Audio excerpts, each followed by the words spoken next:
नमस्कार। आप सभी का स्वागत है हमारे YouTube channel one youth house पर। आज हम बात करेंगे तिब्बती बौद्ध शरणार्थियों की, जो सालों पहले अपने वतन तिब्बत से निर्वासित होकर भारत आए और यहाँ सिक्किम और दार्जिलिंग जैसे इलाकों में बस गए।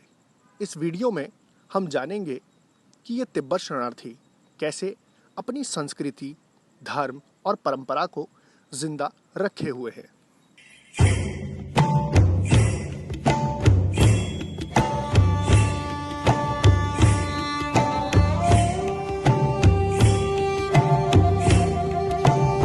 चीन के कब्जे के बाद तिब्बती धार्मिक और राजनीतिक नेता दलाई लामा के साथ हजारों तिब्बती लोग अपना घर छोड़कर भारत आए। इनमें से बहुत से शरणार्थी सिक्किम और आसपास के इलाकों में बस गए।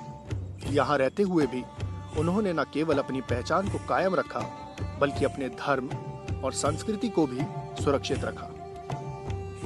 आज उनके बनाए हुए शिविर तिब्बत जीवन और परंपराओं का केंद्र बन चुके हैं। इन शिविरों में रह रहे लोग अपने बच्चों को तिब्बती भाषा, बौद्ध धर्म और हस्तकला में शिक्षा देते हैं, ताकि उनकी विरासत आने वाली पीढ़ियों तक पहुंच सके।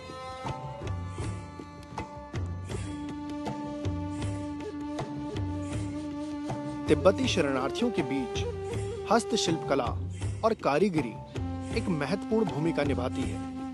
यहाँ के लोग पीढ़ियों से ऊन कालीन, थक्का, चित्रकला और अन्य पारंपरिक हस्तशिल्प कला बना रहे हैं। ये न केवल उनके जीवन का एक साधन है, बल्कि उनकी सांस्कृतिक पहचान भी है। तिब्बती हस्तशिल्प केंद्र आज भी नई पीढ़ियों को ये कला सिखा रहे हैं, ताकि ये परंपराएं जीवित रह सके। यहाँ के कालीन खास तौर पर ऊन से बने हुए पूरी दुनिया में प्रसिद्ध हैं। इन हस्तशिल्पों को बनाते हुए तिब्बती लोग अपने घर और अपने परंपराओं से जुड़े रहने की कोशिश करते हैं।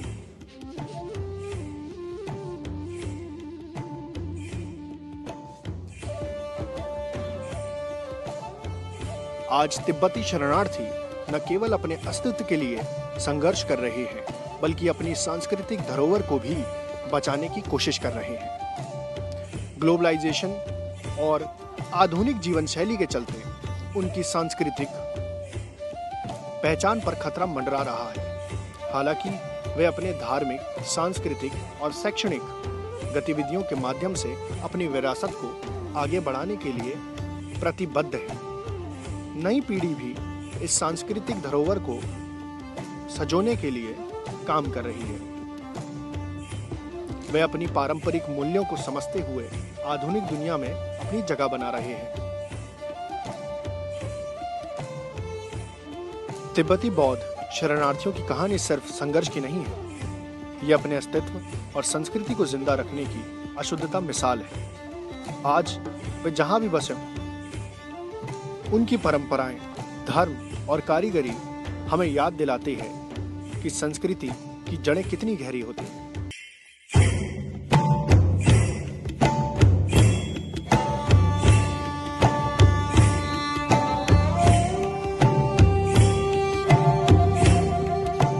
तिब्बती शरणार्थियों के जीवन में बौद्ध धर्म की गहरी जड़ें हैं। यहाँ के मठ जैसे रूमटेक मठ न सिर्फ आध्यात्मिक केंद्र है, बल्कि सांस्कृतिक धरोहर को बनाए रखने में भी महत्वपूर्ण भूमिका निभाते हैं।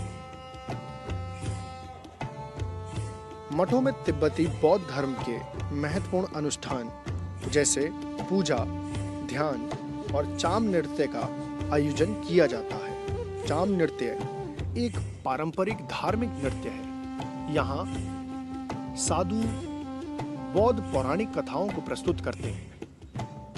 धार्मिक शिक्षा को बनाए रखने के लिए, नई पीढ़ी के बीच प्रचारित करने के लिए यहाँ विशेष स्कूल भी चलाए जा रहे हैं। ये मठ तिब्बती शरणार्थियों के लिए सिर्फ आस्था का केंद्र नहीं, बल्कि उनके अस्तित्व की धरोहर भी है।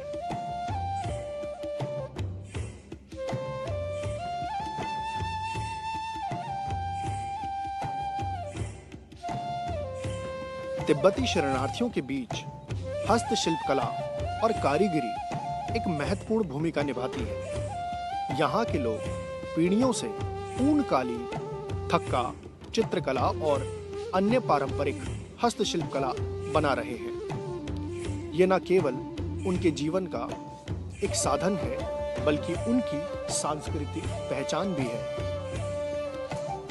तिब्बती हस्तशिल्प केंद्र आज भी नई पीढ़ियों को ये कला सिखा रहे हैं, ताकि ये परंपराएं जीवित रह सकें। यहाँ के कालीन खास तौर पर ऊन से बने हुए पूरी दुनिया में प्रसिद्ध हैं।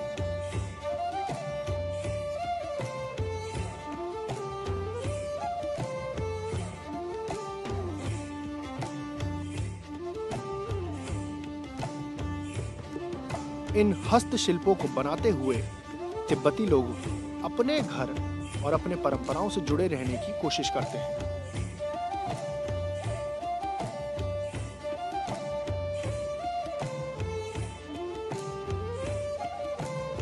आज तिब्बती शरणार्थी न केवल अपने अस्तित्व के लिए संघर्ष कर रहे हैं, बल्कि अपनी सांस्कृतिक धरोहर को भी बचाने की कोशिश कर रहे हैं। ग्लोबलाइजेशन और आधुनिक जीवन शैली के चलते उनकी सांस्कृतिक पहचान पर खतरा मंडरा रहा है। हालांकि वे अपने धार्मिक, सांस्कृतिक और शैक्षणिक गतिविधियों के माध्यम से अपनी विरासत को आगे बढ़ाने के लिए प्रतिबद्ध है। नई पीढ़ी भी इस सांस्कृतिक धरोहर को सजोने के लिए काम कर रही है। वे अपनी पारंपरिक मूल्यों को समझते हुए आधुनिक दुनिया में अपनी जगह बना रहे हैं।